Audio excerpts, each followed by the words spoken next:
Kita mulai dari ayat ke-23 surat Al-Baqarah. Minggu lalu kita baca 2 ayat. Kita sambung lagi dengan beberapa ayat berikutnya sesuai keluangan waktu. Saya baca lalu diikuti ya seperti biasa untuk tabarrukan agar ayat-ayat ini berkahnya meresap ke dalam diri kita. A'udzu billahi minasy syaithanir rajim. A'udzu billahi minasy syaithanir rajim. Bismillahirrahmanirrahim. Bismillahirrahmanirrahim. Wa in kuntum fi raibin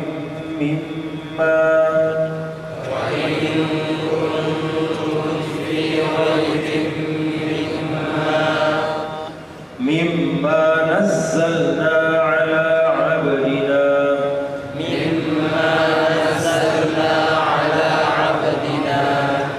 fa'tu bi suratin min mithlihi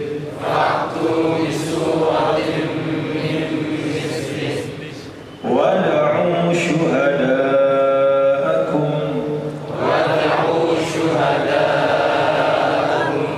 min dunillahi in kuntum shadiqin.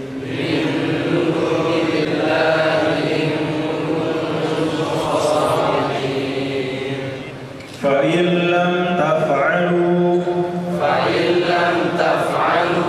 ولن تفعلوا فاتقوا النار التي وقودها الناس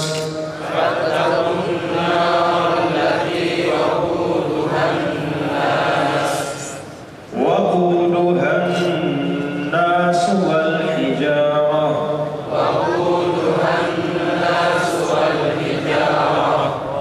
أعدت للكافرين.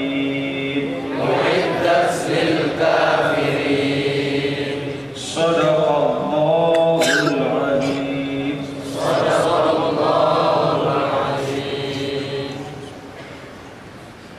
Para jamaah sekalian, ayat yang kita baca ini terletak setelah ayat yang mengajarkan kita tauhid, yaitu 2 ayat yang telah kita baca minggu yang lalu. Maka ayat ini yang pertama kata para ulama adalah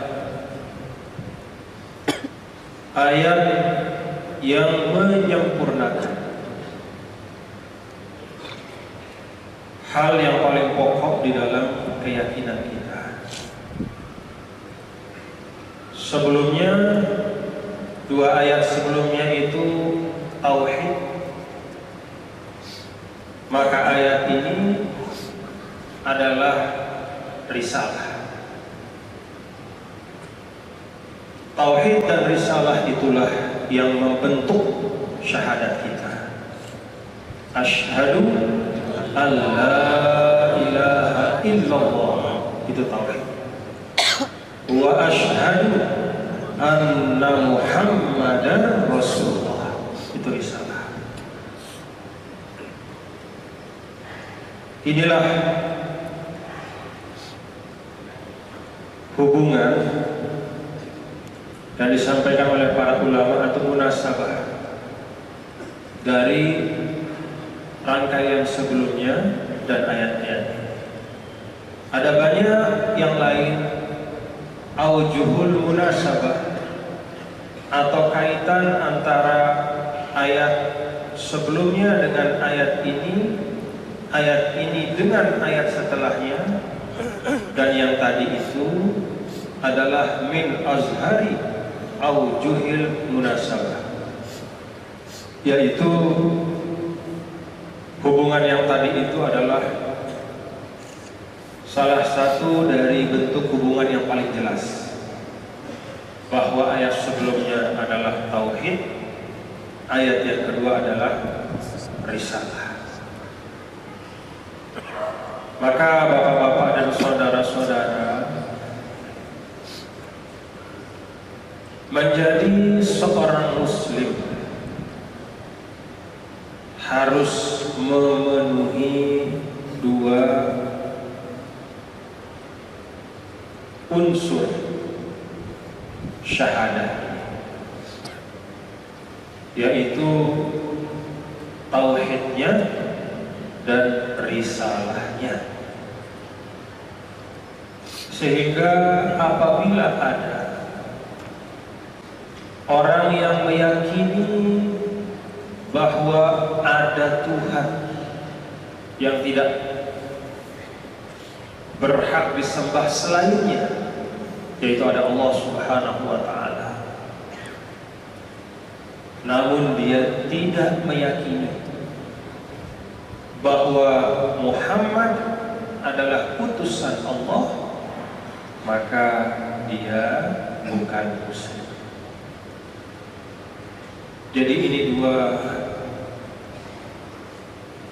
elemen tidak boleh dipisahkan setelah datangnya Nabi besar Muhammad SAW.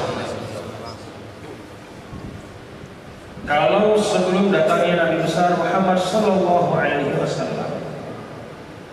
elemen risalah ini tentu bunyinya bukan Muhammad Rasulullah, tapi sesuai dengan Nabi dan Rasul yang hadir dan ada pada waktu itu. Namun ketika sudah datang Nabi Muhammad SAW sampai akhir dunia nanti,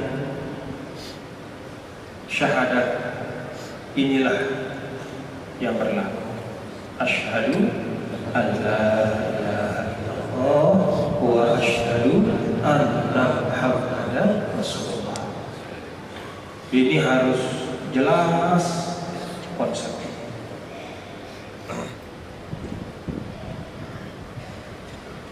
Namun tentu bapak-bapak dan saudara-saudara,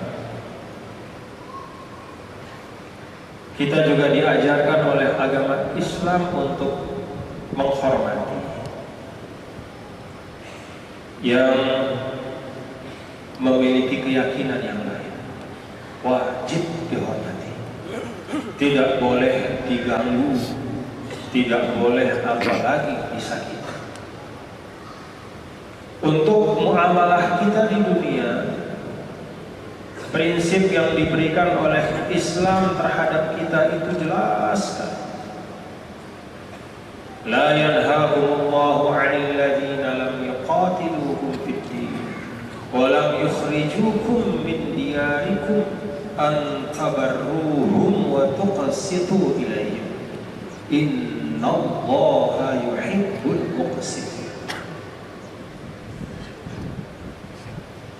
Allah Subhanahu wa Ta'ala mengizinkan, dan inilah yang menjadi pedoman, bahwa di dalam kehidupan di dunia ini, cara kita bergaul, bermasyarakat, bersosialisasi, membangun satu masyarakat dengan saudara-saudara kita yang non-muslim,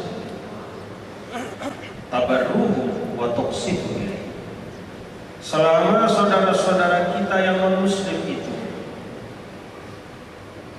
tidak memerangi kita, tidak mengusir atau berusaha mengusir kita dari rumah, desa, dan tempat tinggal kita, namun sebaliknya ada perdamaian, ada kedamaian, ada saling menghormati, tabarruhum wa tuqsitu ilaihim, maka sikap kita jelas menurut Al-Quran. Tabarruhum, berbuatlah albirru kepada mereka, artinya berbuat baik. Bahkan kata albirru itu tidak hanya sekedar baik, tapi baik yang betul-betul dari hati. Itu sebabnya kalau anak berbuat baik kepada orang tua, namanya birrun. Jadi albirru itu satu macam kebaikan yang lebih tinggi dari al-khair, lebih khusus dari al-khair.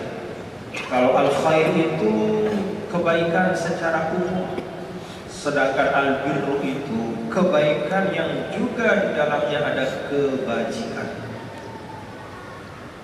Itulah Islam. Wa tuqsitu, dan berbuat adil kepada mereka, berbuat bijak dan berbuat adil. Itu prinsip. Kita baca ayat kita. Wa in kuntum fi raibin mimma nazzalna, dan apabila in itu apabila, tapi in itu apabila yang ba'idul wuqu'. Bahkan sebagian ulama mengatakan mustahil wuqu', sesuatu yang apabila itu sulit terwujud, sesuatu yang bahkan apabila itu hampir sebenarnya mustahil menurut hukum akal. In beda dengan iza. Kalau iza bahasa Arab itu apabila, tapi menyangkut hal yang qaribul wuqu' atau mungkinul wuqu' atau bahkan diduga sangat kuat bisa terjadi. Tapi kalau in ini menunjukkan kemungkinan yang jauh sekali. Wa in kuntum, dan apabila kalian semua fi raibin, berada di dalam keraguan, mimma, dari apa, nazzalna, yang telah kami turunkan, ala abdina, atas hamba kami, fa'tu bi suratin min mithlihi, maka datangkanlah satu surah yang dimirip-miripkan dengannya.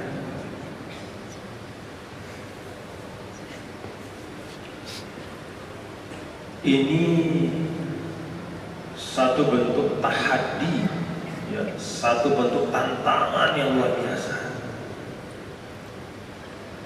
Dan ini berlaku sampai hari kiamat. Kalau kalian, apabila kalian ragu terhadap kebenaran apa yang telah kami turunkan kepada hamba kami, kepada Muhammad sallallahu alaihi wasallam, maka datangkan satu surah saja yang dimirip-miripkan kalau bisa. Ini tantangan, dan tantangan ini berlaku sampai hari kiamat. Inilah salah satu bukti paling nyata dari kemukjizatan Al-Quran dan kebenaran Al-Quran. Karena sampai sekarang dan insya Allah sampai hari kiamat tidak ada yang berhasil menjawab tantangan ini.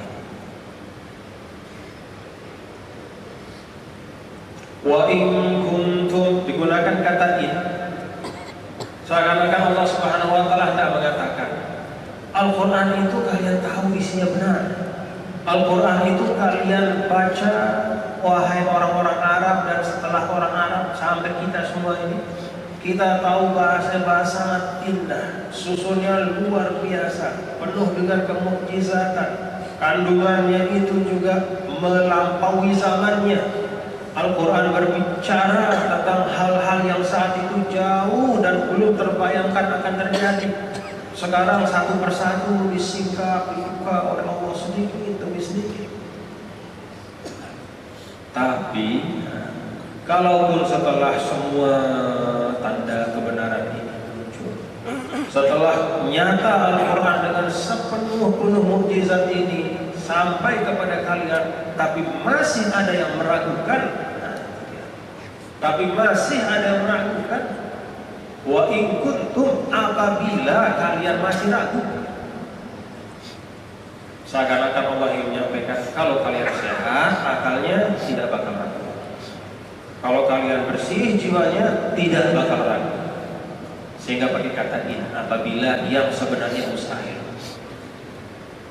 Kalau orang normal, orang yang sehat akalnya, bersih hatinya, yang mencari kebenaran tidak akan ragu. Karena Al-Quran itu bercerita, menyampaikan, membuka, dan bisa dinilai, dikaji oleh siapapun. Al-Quran itu membuka hal-hal yang tidak pernah terbayangkan. Bahkan mukjizat ilmu pengetahuan, penemuan-penemuan, bukan mukjizat, penemuan-penemuan ilmu yang terakhir. Banyak sekali ilmu-ilmu pengetahuan ternyata telah diisyaratkan oleh Al-Quran. Sehingga orang yang akalnya sehat sebenarnya tidak pantas sholat. Tapi kalaupun ada di antara kalian, kalaupun kalian masih ragu, sebab bapak saudara, tertolaknya kebenaran oleh manusia itu kan banyak sebabnya, dan Al-Quran juga mengajarkan kita seperti itu. Ada misalnya, falamma ja'ahum ma'arafu kafaru bih. Ada, mohon maaf, misalnya sekelompok orang-orang Yahudi pada zaman Rasul sallallahu alaihi wasallam, yastaftihuna 'ala alladziina kafaru. Mereka kalau dulu sebelum datang Rasul sallallahu alaihi wasallam, karena di dalam kitab Taurat mereka itu ada nubuah, ada pemberitahuan akan kedatangan Nabi di akhir zaman yang sifatnya A, B, C. Maka setiap kali dulu sebelum datangnya Rasul sallallahu alaihi wasallam ke Madinah, kalau mereka lagi berantem, kalau sedang berselisih dengan orang-orang Arab Madinah itu, apa kata orang Yahudi? Yastaftihuna 'ala alladziina kafaru. Awas, kalian sekarang berantem sama kami, oke, kami kalah, kata orang. Tapi kami begitu datang Nabi akhir zaman yang kami sudah dijanjikan, kami akan perangi kalian bersama dia. Jadi yastaftihun, mereka menyebut-nyebut bahwa kemenangan itu nanti akan mereka peroleh ketika bersama dengan Nabi akhir zaman. Itulah Nabi besar Muhammad sallallahu alaihi wasallam. Falamma ja'ahum ma'arafu kafaru. Begitu yang ditunggu-tunggu datang, mereka lah paling keras menolak. Kenapa?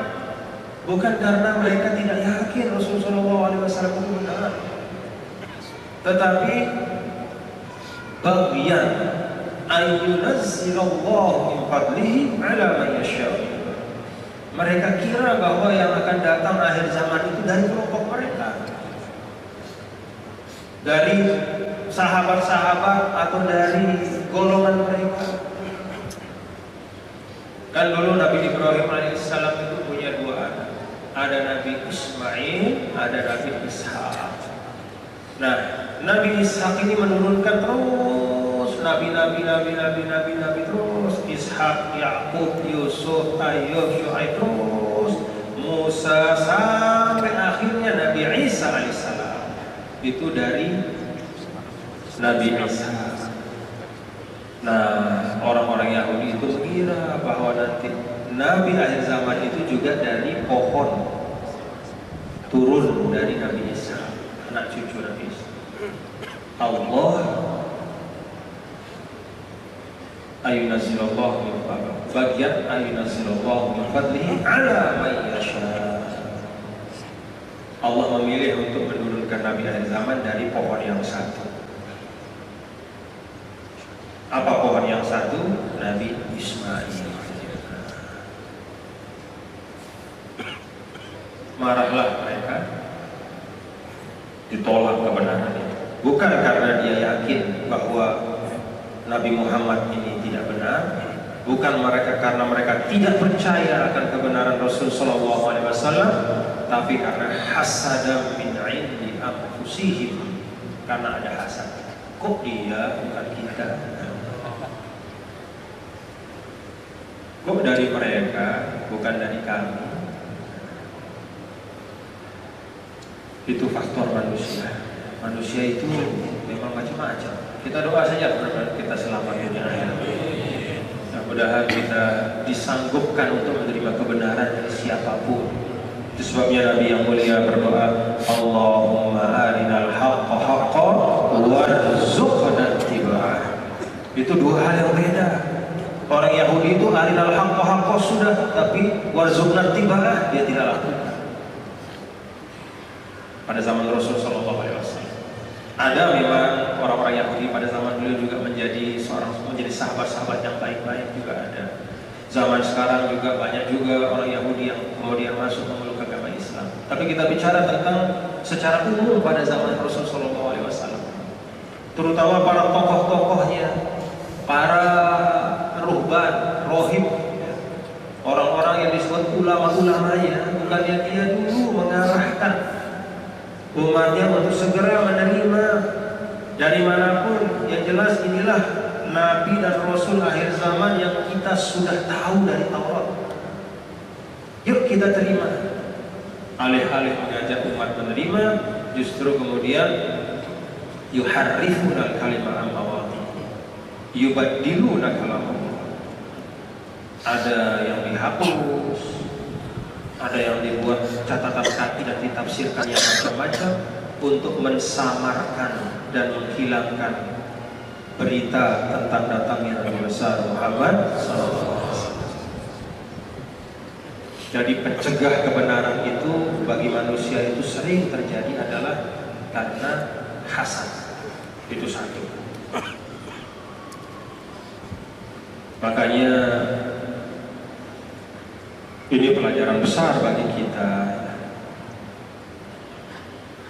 apalagi para orang tua yang punya anak banyak, lebih dari satu. Jangan mengistimewakan salah satu dibanding yang lain. Beri semuanya doa yang sama.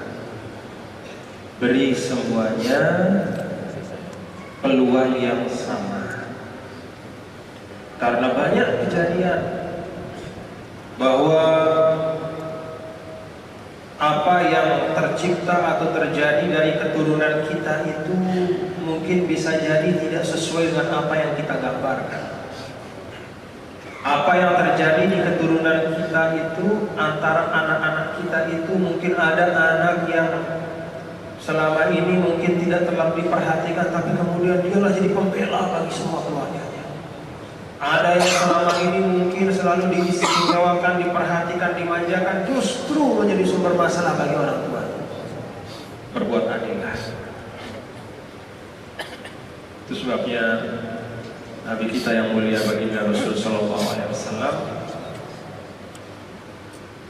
ketika melihat seorang sahabat ingin berhadiah kepada anaknya, Rasul bertanya, apakah hadiah yang sama diberi kepada saudaranya? Apakah nihlahnya itu sama, hadiahnya sama? Ketika sahabat itu mengatakan tidak, Rasul ingatkan sama, berbuat adil.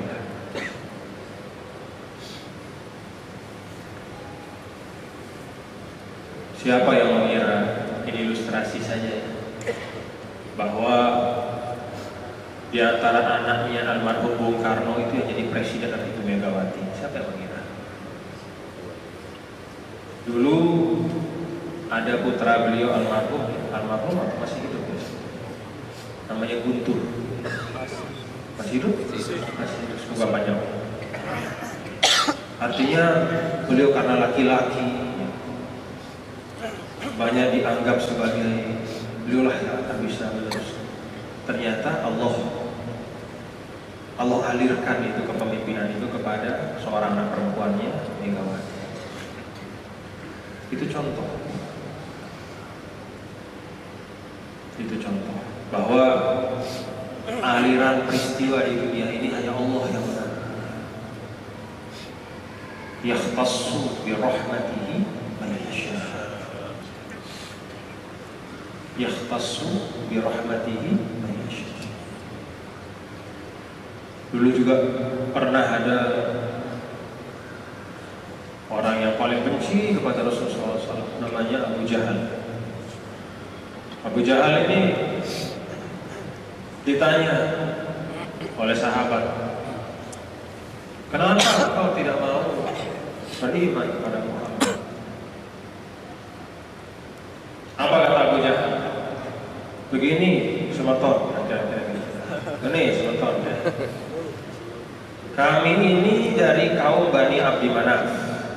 Muhammad itu dari Bani Hashim. Dia dari Bani Hashim, kami dari Bani Abdi Manaf. Seumur-umur kami antara Bani Abdi Manaf dengan Bani Hashim itu selalu bersaing dalam segala hal. Wa kunna kafarasayrihan. Ibarat dua ekor kuda yang siap balapan. Di tengah lapangan kuda itu pacuan kuda. Gimana kita sudah siap balapan, sudah siap membalapan, tiba-tiba yang di sana bilang kita punya nabi. Nah, kan rusak skenario semua. Kalau saya terima, kamu kita. Coba bayangkan. Kita sudah bersaing, dari sana ada orang pintar, kita punya orang pintar. Dari sana jago ahli bahasa syair, kita juga punya yang baca syair. Di sana ada orang kayanya, kita punya orang kaya. Tiba-tiba dia ngaku punya nabi. Ada Bani Hashim itu keluar namanya Muhammad. Muhammad itu dari Bani Hashim. Bagaimana mungkin kami dari Bani Abdi Manaf menerima nabi dari Bani Hashim? Jadi kebenaran terhalang dari dirinya bukan karena dia tidak tahu kebenaran, hanya karena dia gengsi menerima kebenaran. Itu hati-hati kita, hati-hati. Kita ukur-ukur sesuatu itu apa adanya, ukur-ukur.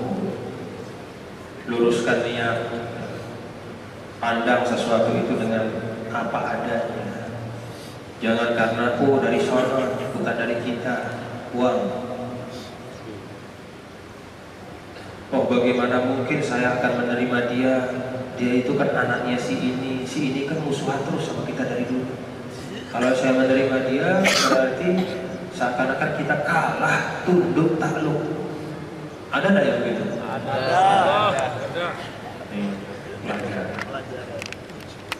Tidak dalam tentu bukan makna masalah kenabian karena Nabi sudah selesai, tapi dalam kita bersilaturahim, dalam kita bermasyarakat banyak sekali terjadi seperti itu. Kita sulit menerima kebenaran bukan karena kita tidak tahu itu benar, tapi karena ada hal-hal yang melengket pada sesuatu itu yang tidak sesuai dengan kesukaan hati kita. Umat Islam itu diajar untuk selalu menjernihkan pandangannya. Kalau menerima, menerimalah an bayyinatin. Kalau menolak, menolaklah an bayyinatin. Menerima dengan argumentasi yang tepat, menolak pun juga dengan argumentasi yang tepat, bukan karena hasad dan karena dengki. Itu sebabnya Nabi kita yang mulia mengingatkan, wa innal hasada iyyakum wal hasada fa innal hasada la ya'kulul hasanati kama ta'kulun narul hatabah. Hati-hati hasad itu, ia memakan semua kebaikan, ditelan oleh hasad. Yang namanya ditelan itu tersisa hanya hasad saja, kebaikannya habis semua. Seperti api menjilat kayu bakar yang kering. Kalau kayu bakar yang basah masih mending lah. Kalau kayu besar, apalagi basah, susah dimakan api. Tapi ini kayu bakar, memang kayu bakar kecil-kecil ranting, dan dia kering juga. Dijilat seketika oleh api itu habis. Yang paling ekstrim ya seperti ini di dalam gambaran Al-Quran, bahwa kalau kita terbiasa hasad, maka kita akan tercegah dari kebenaran-kebenaran, dan puncaknya kita bisa tercegah dari iman kepada Allah. Yang kedua itu al-kibru. Ini pencegah kebenaran yang paling banyak bagi manusia. Setelah dia tahu kebenaran, kalau dia belum tahu kebenaran, pencegahnya namanya al-jahlu, ketidaktahuan. Lebih mudah al-jahlu itu diselesaikan, tinggal diberitahu. Tidak sholat dia tidur saja, padahal sudah asar. Beritahu, Pak, asar sudah datang. Selesai urusan. Tapi kalau hasad dan al-kibru ini pekerjaan panjang. Ini yang bisa mengkoreksi hanya yang di atas saja, Allah Subhanahu wa Ta'ala. Al-kibru itu yang menyebabkan iblis dulu menolak untuk sujud kepada Aba wastakbar. Jadi dua. Mari kita cek di dalam hati kita ya. Kita punya dua barang ini nggak dalam hati kita. Kalau ada, buang cepat-cepat. Ada hasad nggak di hati kita? Bapak-bapak, ada hasad di hati kita? Mudah-mudahan tidak ada. Kita buang. Ada kesombongan? Buang. Tadi ingat yang dibaca oleh Syekh Yahya Jalal ya. Yahya Jalal wala Jalal Yahya. Jalal. Antum ashaddu khalqan amis sama banaha rafa'a samkaha fasawwaha ila akhir. Apakah kalian manusia ini lebih hebat? Kalian kira diri kalian dibanding langit yang Allah bentangkan di atas kita dengan semua manusia. Ya kalau langit itu pecah kelak di hari kiamat, habis kita semua. Jangankan pecah nanti, sekarang ozonnya bolong saja sudah pemanasan global. Air laut itu naik beberapa senti setiap tahun. Artinya sudah semakin bahaya. Itu hanya karena ozon itu bolong. Kenapa ozon itu bolong? Terlalu banyak CO2 kita lempar ke atas. Panas, bolong. Karena bolong, sinar matahari lebih keras, maka kemudian semakin banyak es-es yang di kutub utara itu mencair, semakin panas, semakin naik air laut dan semakin mudah tenggelam. Kita di manusia ini, antum masyaallah, jangan sombong. Amis sama kubana, lihat langit. Rafa'a samkaha, dibuat oleh Allah itu bentuknya tinggi, menjulang ke atas, menutup kita. Lapisan-lapisannya banyak. Apalagi kalau kita tahu bumi ini kecil sekali, terletak di dalam satu sistem galaksi, yang mana sistem galaksi kita itu hanya satu dari sekian miliar atau triliunan galaksi yang lain. Di mana kita sebenarnya musuh? Di mana kita musuh?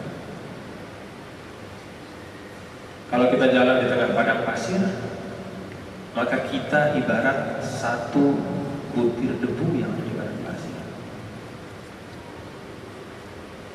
Kita lihat semut, ketawa, kita ketawa lihat semut kecil sekali. Ada yang ketawa juga melihat kita. Sekarang kita ketawa setiap saat lihat semut kecil. Ada yang tertawa melihat kesombongan kita. Wa in kuntum fi raibin mimma nazzalna ala 'abdina. Kalaupun kalian semua masih berada di dalam keraguan dari apa yang telah kami turunkan atas hamba kami, ala 'abdina. Abdi itu merujuk kepada Nabi kita, Nabi besar Muhammad sallallahu alaihi wasallam. Idhofahnya itu adalah takhsisun wa tashrifan. Jadi abdina, hamba kami, disandarkan kami itu kepada hamba untuk menunjukkan kekhususan sang hamba dan kemuliaannya. Itulah baginda Rasul sallallahu alaihi wasallam. Kalau masih ada yang seperti itu, masih ragu, fatu bi suratin min mithli, maka datangkan. Kalau masih ragu sama Al-Quran ini 114 surah ini, 6.600-an ayat ini, maka datangkan satu surah saja, yaitu sekadar atau seukuran surah yang paling pendek dalam Al-Quran, min mithlihi, yang dimirip-miripkan dengan Al-Quran. Definisi surah itu adalah qit'atun minal Quran laha awwalu wa akhirun wa aqalluha thalath ayat. Jadi surah itu definisinya bagian dari Al-Quran yang punya awal dan punya akhir, serta paling pendek adalah 3 ayat. Surah apa itu 3 ayat? Al-Kautsar. Al-Kautsar. 3 ayat. Inna a'tainaka al-kautsar shalli li rabbika wanhar inna syani'aka huwal abtar. Dengan kata lain Allah mengatakan, enggak usah seginilah inti buat, kalian ragu. Coba buat saja sekadar sepanjang surah Al-Kautsar itu. 3 ayat saja. Allah juga tidak minta pada akhirnya ini, tidak minta mislihi yang betul-betul mirip-miripkan saja. Gak usah yang kemiripannya itu menyangkut dari sisi bentuk lahirnya dan makna yang dikandungnya. Karena Al-Quran itu secara lahir dia memiliki kemukjizatan bahasa yang luar biasa. Yang kata Ibnu Qutaibah, kalau ada satu kata di dalam Al-Quran itu dicabut dari tempatnya lalu dicarikan gantinya dari semua kosakata bahasa Arab, tidak akan ketemu yang bisa menggantikan. Ini kan katanya banyak nih Al-Quran ini, banyak sekali ya, ada 77.000 sekian kata. Cabut satu dari tempatnya, lalu cari gantinya, udiro lisanul Arab, diputar bahasa Arab, cari dari semua kosakatanya satu kata yang bisa menggantikan dalam keindahan bahasa yang pas seperti itu, dalam kepenuhan makna yang pas seperti itu, tidak akan dijumpai. Maka tantangannya ini sudah tantangan yang paling, ya berbahasa kita paling ece-ece. Karena pertama tantangan Allah itu kan qul la in istama'atil insu wal jinnu ala an ya'tu bimithli hadzal qur'an falyatu bimithlihi.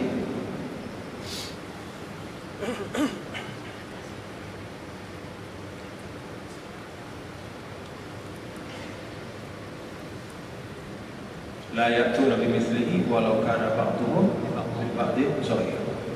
Kata Allah, katakan Muhammad kepada tidak hanya manusia, kumpulkan manusia dan jin, ala ayatu bimithli hadzal Qur'an. Kumpulkan semua makhluk manusia dan jin supaya mereka bisa mendatangkan seperti Al-Qur'an. La ya'tuna bimithlihi. Takkan mampu mereka mendatangkan yang seperti Al-Qur'an walau kana ba'duhum li ba'din zahir. Walaupun sebagiannya itu membantu sebagian yang lain, berkolaborasi. Makhluk-makhluk manusia dan jin yang terpintar, silakan. Ini tantangan sampai akhir zaman, silakan, sampai sekarang, besok, lusa, dan seterusnya. Tidak akan ada. Tidak bisa semuanya.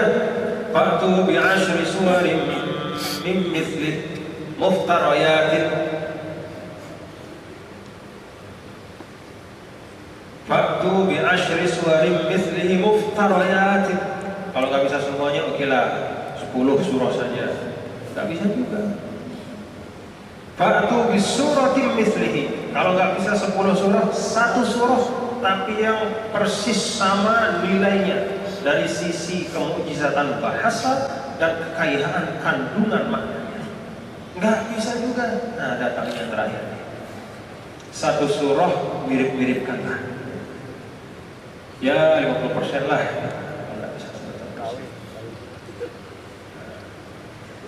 Kemudian Allah Subhanahu wa taala, wad'u syuhadakum, kemudian panggil, ajak, undang buat proyek besar untuk meniru Al-Qur'an. Ayo silakan, kata Allah. Proyek yang menghimpun semua orang paling pintar di atas bumi ini, syuhadakum, ansarakum, awliyaakum, penolong-penolongmu, teman-temanmu, kelompok-kelompokmu yang seide dengan kamu, yang tidak mempercayai kebenaran Al-Quran, silahkan datang. Bergabunglah dalam proyek untuk meniru Al-Quran.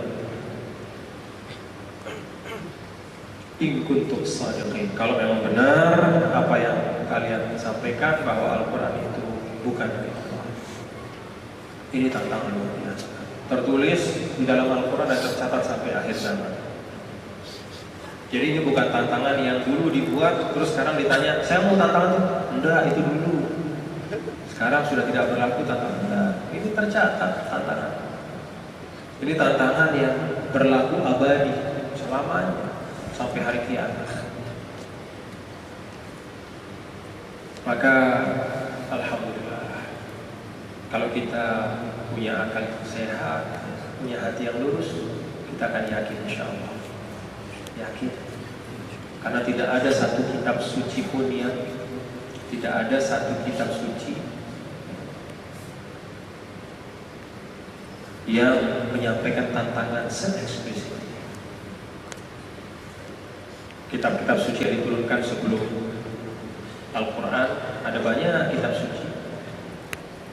Terakhir ada Taurat, ada Injil. Tetapi setahu saya di dalamnya tidak ada tantangan se-eksplisit. Jadi kita syukur, alhamdulillah. Fa in lam taf'alu, apabila kalian tidak bisa melakukannya. Fa in lam taf'alu wa lan taf'alu. Ini lebih berat lagi. Apabila kalian tidak bisa melakukannya dan kalian tidak akan bisa melakukannya.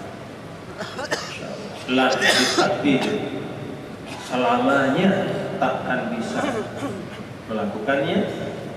Fattaqun narul lati waquduhan nas wal hijab. Maka fattaqun nar, maka jagalah dirimu dari api neraka. Takutlah kepada api neraka allati waquduhan nas wal hijab, yang bahan bakarnya itu waqud. Waqud itu artinya bahan bakarnya yang digunakan untuk membakarnya.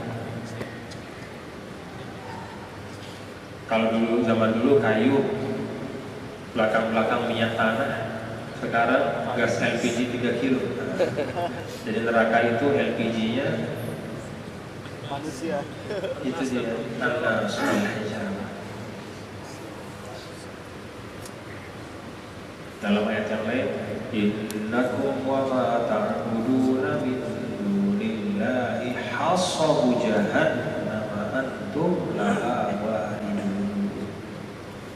Sesungguhnya engkau, kalian,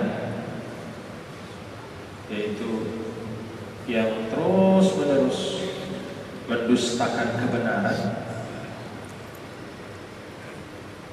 dan apa-apa yang mereka sembah, hasabu jahannam, akan menjadi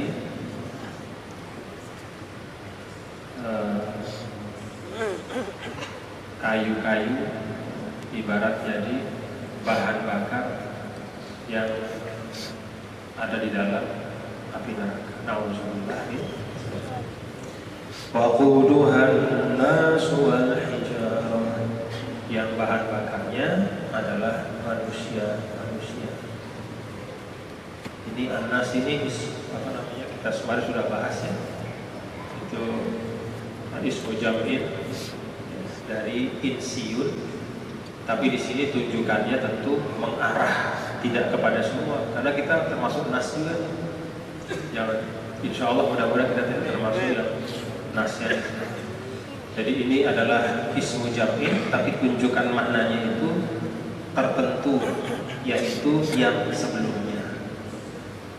Di ayat sebelumnya itu ada ciri-cirinya, yaitu orang yang fi roibin, orang yang fi syakkin, orang yang fi kufrin, dan seterusnya. U'iddat lil kafirin, yang disiapkan bagi mereka yang kufur. Jadi untuk manusia di dalam neraka itu, dia selain memang menjadi penghuni, dia juga menjadi bahan bakar. Jadi ini bedanya hebat dengan manusia. Manusia ini selalu hebat, beda dengan yang lain. Kalau hijarah itu, batu-batu itu, dan yang lain-lain itu hanya sebagai kayu bakar. Kalau manusia itu dia mengemban dua status, sebagai penghuni tetap ya, dan sebagai kayu bakar. Nauzubillah.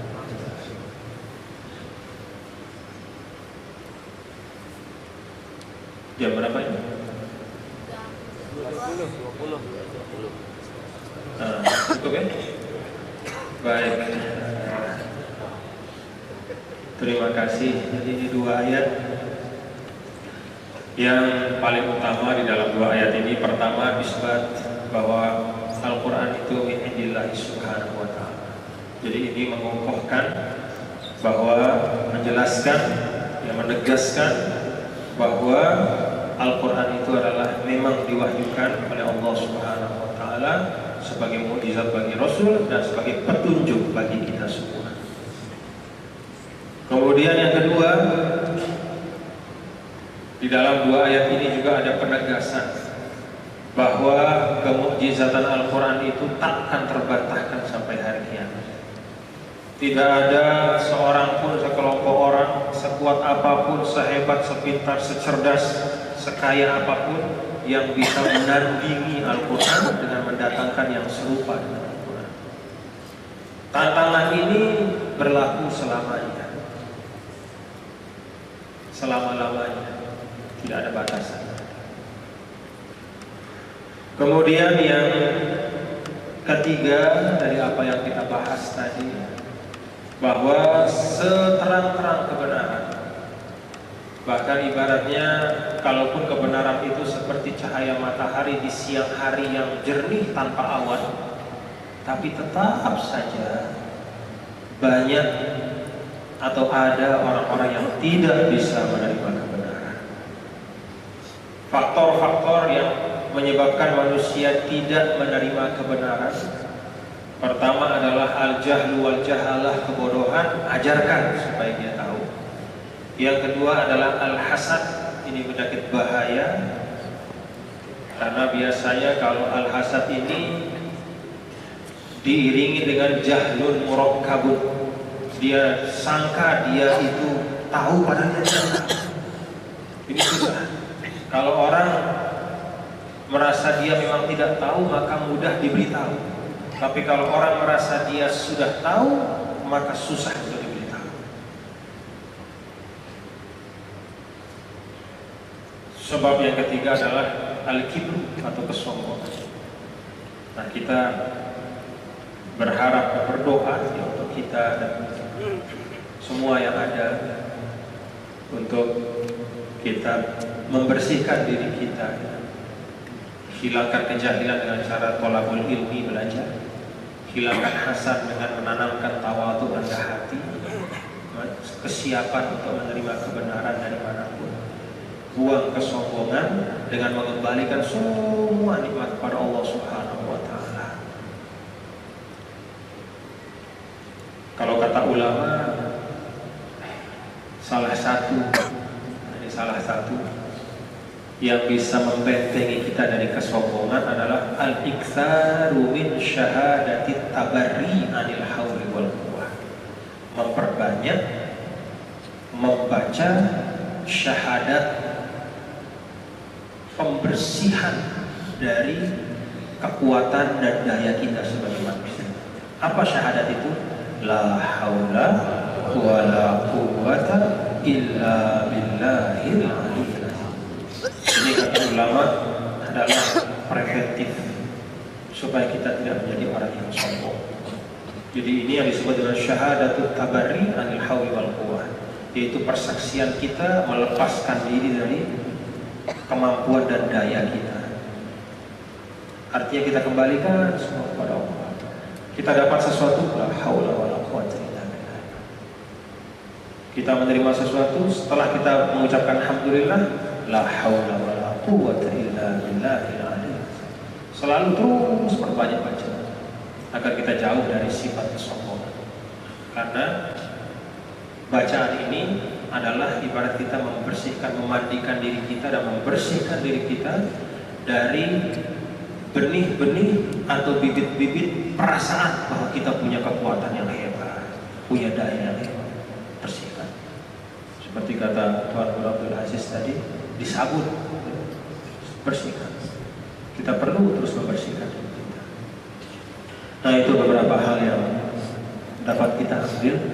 Semoga Allah Subhanahu wa ta'ala mengokohkan keyakinan kita kepada Al-Quran, menjauhkan dari hati kita penyakit-penyakit hati yang merusak jiwa kita, mendekatkan kita kepada ilmu, kepada ridho Allah Subhanahu wa ta'ala. dan yang paling utama mudah-mudahan kita dijauhkan dari an-nar allati waquduha an-nas wal hijarah. Amin amin ya rabbal alamin. Bapak-bapak dan saudara-saudara sekalian, demikianlah pengajian kita pada pagi hari ini. Semoga Allah berkahi. Wallahu muwaffiq wal hadi ila siratal mustaqim. Wassalamualaikum warahmatullahi wabarakatuh.